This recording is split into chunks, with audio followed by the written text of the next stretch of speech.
Hello दोस्तों, welcome to my channel my Excel tutor.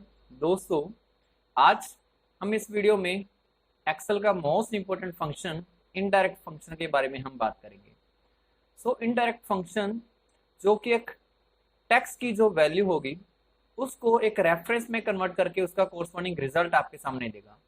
तो इसके दो आर्ग्यूमेंट्स हो गए, रेफरेंस टेक्स्ट और टेक्स्ट की जो फॉर्मेटिंग होगी उसके बारे में, हम सेल की जो रेफरेंस होगी उसके बारे में हम इसको डिफाइन करेंगे। ओके, सो बिना देरी किए हम बढ़ते हैं हम अपने पहले एग्जांपल की ओर। तो जैसे कि हमारे सामने ये देखिए दोस्तों, यहाँ पर एक डाटा दिया गया है। हमने जो दिए गए डाटा में टेक्स्ट को हमने पास करना है, हमने चेक करना है कि किसी भी सेल को हम डिफाइन करें एज अ टेक्स्ट के फॉर्म में, उसमें सेल का जो वैल्यू हो वो आपके सामने बाहर आ जाएगी। उसके लिए हम इनडायरेक्ट फॉर्मूला टाइप करने जा रहे हैं। रेफरेंस के लिए मैं जाना चाहता हूं ए कॉलम के 6 वाले, जो ए कॉलम की जो 6 वाली वैल्यू में 6 वाली सेल में क्या डाटा यहां पर पड़ा हुआ है। ओके, सो उसके लिए हम सेल को टाइप करेंगे, उसके एड्रेस को टाइप करेंगे। इन्वर्टेड कॉमर्स में क्लोज करने के बाद, इन्वर्टेड कॉमर्स में क्लोज करने के बाद उसको टेक्स्ट की फॉर्म में चेंज कर देंगे। ओके, सो उसके बाद ये वाली जो सेकंड वाला जो आर्ग्यूमेंट है ये ऑप्शनल आर्ग्यूमेंट है, अगर आप इसको नहीं भी पास करेंगे तो ये फिर भी आपके सामने रिजल्ट दे देगा। हमने पास किया था ए6 वाली जो वैल्यू आप देखिए दोस्तों, फर्स्ट कॉलम ए और उसकी सेल वैल्यू 6 वाली जो रो वैल्यू है शरद चंद्रन, उसकी वैल्यू को आपके सामने यहाँ पर बाहर निकाल कर दे दिया है। ओके, तो इस तरह से हम एज अ टेक्स्ट की फॉर्म में हम इनडायरेक्ट फॉर्मूला को पास करेंगे। ये कोरस्पॉन्डिंग अपने आप उस सेल पर जाएगा, जो भी वहां पर वैल्यू पड़ी होगी वो आपके सामने शो करके आपको बता देगा। ओके, सो नेक्स्ट हम बात करते हैं, अगर आप सेकंड वाला आर्ग्यूमेंट भी आप चूज करना चाहते हैं तो उसके लिए हम इनडायरेक्ट फॉर्मूला का वापस से यूज करेंगे। रेफरेंस, यहाँ पर देखिए दोस्तों, रेफरेंस के लिए यहाँ पर दो टाइप की रेफरेंसेस होती हैं। A1 रेफरेंस मींस जो भी कॉलम का जो हेडिंग होगा और उसकी रो नंबर होगी, इसके साथ हेडिंग के साथ इसको A1 रेफरेंस कहते हैं, जो हमारे सामने स्क्रीन पर शो हो रही है। बट अगर यहाँ पर row number, column number 1, column number 2, row number 1, row number 2 इस तरह से शो करे तो उसे हम R1C1 रेफरेंस कहते हैं, सेल रेफरेंस। ओके, सो सबसे पहले मैं पास करूंगा, जैसे मेरे को वैल्यू चाहिए second column, sorry row number 6 और कॉलम नंबर 2, रो नंबर 6 और कॉलम नंबर 2 की जो वैल्यू होगी हम उसको पास करेंगे। ओके, देन यहाँ पर हमने वैल्यू रेफरेंस सेकंड चूज किए, तो इसीलिए हमारे सामने पहले हमें यहाँ पर शो करना पड़ेगा कौन सा स्टाइल हमने चूज कर रहे हैं। ओके, सो हम अगर R1C1 स्टाइल को हम चूज कर रहे हैं तो यहाँ पर हम फॉल्स को पास कर दीजिए और उसके बाद एंटर प्रेस कर दीजिए। ये देखिए दोस्तों, हमने 6th रो और सेकंड कॉलम, ये रहा सेकंड कॉलम और उसकी 6th रो जो हमारी ये वाली वैल्यू होगी, ये होगा 6th रो और ये होगा उसका सेकंड कॉलम, ये वाली वैल्यू उसने हमारे सामने शो कर दे दी है।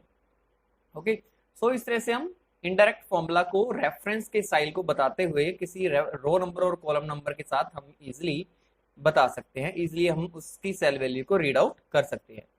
नेक्स्ट है, अगर हमने किसी सेल में से उसकी वैल्यूज को उठाना है, जैसे कि देखिए इनडायरेक्ट फॉर्मूला मैं वापस से टाइप कर रहा हूं। रेफरेंस के लिए मैं चाहता हूं ए कॉलम में हमने डाटा को फाइंड आउट करना है, बट मैं यहाँ पर रो को स्पेसिफाई नहीं करूंगा।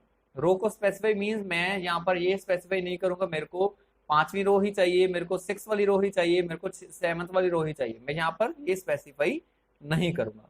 ओके, तो उसके बाद आप इस तरह से अपने कॉलम के जो हेडर को उसको टेक्स्ट फॉर्मेट में कन्वर्ट करने के लिए इन्वर्टेड कॉमर्स में क्लोज कर दीजिए। उसके बाद एम्परसाइंड का साइन प्रेस करेंगे, देन वापस से एक सेल को सिलेक्ट कर लीजिए, ब्रैकेट को क्लोज करेंगे और एंटर प्रेस कर दीजिए। ये देखिए दोस्तों, यहाँ पर मैंने 4 को स्पेसिफाई किया था, ए कॉलम ने चौथे वाले नंबर पर जो भी हमारी जो वैल्यू होगी ब्रिजराज, वो हमारे सामने इसने शो करके दे दिया। अगर मैं यहाँ पर 8 को पास करूंगा, ये देखिए हमारे सामने अमित की जो फर्स्ट कॉलम में 8 वाली रो में जो भी उसकी वैल्यू होगी उसकी 7th की सॉरी 8 की जो वैल्यू होगी अमित की वैल्यू उसने यहाँ पर शो करके दे दिया। ओके, सो ये था हमारा third one way to use indirect function.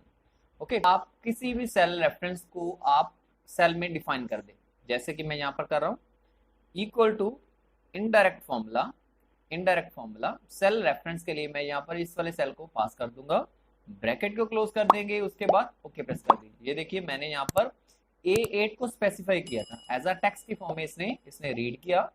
A column में जाकर 8th वाली रो में कौन से वाला डाटा है, ये देखिए ये वाला डाटा हमारे सामने पड़ा हुआ था, तो इसीलिए A8 के कोरस्पॉन्डिंग उसने सेल की वैल्यू को दे दिया। ये देखिए मैंने सिर्फ और सिर्फ इनडायरेक्ट फॉर्मूला का यूज किया है। सेल रेफरेंस को मैंने S3 को दे दिया है, इसको सिलेक्ट करने के बाद ओके प्रेस कर देंगे तो अपने आप ही ये वैल्यू आपके सामने दे देगी। अगर मैं यहाँ पर B3 को पास करूंगा, ये देखिए यहाँ पर B3 में कौन सा सेल वैल्यू प्रेजेंट है, इनडायरेक्ट फॉर्मूला ने अपने आप ही उसकी वैल्यू को रीड आउट कर लिया। ओके, so क्योंकि सेकंड कॉलम में थर्ड वाली वैल्यू में सेल प्रेजेंट थी तो इसने यहाँ पर हमारे सामने सेल को दे दिया। आगे हम बात करेंगे दोस्तों, हम इनडायरेक्ट फंक्शन की जो यूज हम डायनेमिक ड्रॉप डाउन लिस्ट को जनरेट करने के लिए भी हम कर सकते हैं। ओके, सो इसके लिए हम देखिए यहाँ पर हमारे सामने 3 डिफरेंट टाइप की मैंने जो लिस्ट को टाइप करके रख लिया है, नेम, क्लास और रोल नंबर। जैसे ही मैं यहाँ पर इसकी लिस्ट के टाइप को चेंज करता रहूंगा, अब ऑटोमेटिकली यहाँ पर आप देखिए दोस्तों अपने आप ही उसकी जो लिस्ट के टाइप है ऑटोमेटिकली चेंज हो जाएगी। अगर क्लास को मैं यहाँ पर से सिलेक्ट करूंगा और अपने आप ही ड्रॉप डाउन लिस्ट में क्लास वाले जो वैल्यूज आपके सामने आ जाएगी। ओके, सो हम कैसे इसको जनरेट कर सकते हैं उसके बारे में हम बात करेंगे इनडायरेक्ट फॉर्मूला के साथ ही। ओके, सो सबसे पहले हम अपने सारे डाटा को सिलेक्ट करेंगे, डाटा टाइप में फॉर्मूला टाइप में जाएंगे, defined names, create from the selection को सिलेक्ट करने के बाद, क्योंकि हमारे सामने दोस्तों फर्स्ट वाले जो रो में उसमें सारे लिस्ट के हेडर पड़े हुए हैं। ओके, सो मैं टॉप रो को सिलेक्ट करे रखूंगा और लेफ्ट कॉलम को मैं इसको अनचेक कर दूंगा, उसके बाद ओके प्रेस कर दीजिए तो ये आपकी जो नेम रेंज की फॉर्म में आपके सामने आ जाएगी। ये देखिए 3 डिफरेंट टाइप की नेम रेंज थी वो आपके सामने यहाँ पर शो करने लग जाएगी। ओके, सो आगे हम बात करेंगे, जहां कहीं पे भी आपने डायनेमिक ड्रॉप डाउन लिस्ट को जनरेट करना है उसको सिलेक्ट करें, डाटा टाइप में जाएं, डाटा वैलिडेशन को सिलेक्ट करें, एनी वैल्यू लिस्ट को सिलेक्ट करने के बाद इक्वल टू यहाँ पर इनडायरेक्ट फॉर्मूला को मैं पास कर दूंगा, ब्रैकेट को स्टार्ट करेंगे और उसके बाद वापस से यहाँ पर इस वाले सेल को सिलेक्ट कर लीजिए, क्योंकि यहाँ पर हमारे सारे जो नेम रेंज थी उसके नेम यहाँ पर इसमें मैंने ड्रॉप डाउन लिस्ट की फॉर्म में जनरेट करके रख रखे हैं। ब्रैकेट को क्लोज करेंगे, उसके बाद ओके प्रेस कर दीजिए तो आपकी ड्रॉप डाउन लिस्ट रेडी हो चुकी है। ये देखिए क्लास 1 2 3 4 5। देन आगे हम अगर नेम को यहाँ पर से सिलेक्ट करेंगे तो ऑटोमेटिकली देखिए दोस्तों अपने आप ही उसकी ड्रॉप डाउन लिस्ट में नेम्स आपके सामने आ जाएंगे। सो दोस्तों इस तरह से आप इनडायरेक्ट फॉर्मूला का यूज करते हुए एक अपने एक्सेल की शीट में डायनेमिक ड्रॉप डाउन लिस्ट को भी आप जनरेट कर सकते हैं। आशा करता हूं आपके सारे के सारे जो कॉन्सेप्ट इस वीडियो में क्लियर हो चुके होंगे, सारी जो आपको समझ आ चुके होंगे हर एक टॉपिक के बारे में। अगर आप मेरे चैनल पर नए हो तो दोस्तों प्लीज इस चैनल को जरूर सब्सक्राइब करके जाएं, इस वीडियो को लाइक करना मत भूलिएगा। Thank you and have a good day.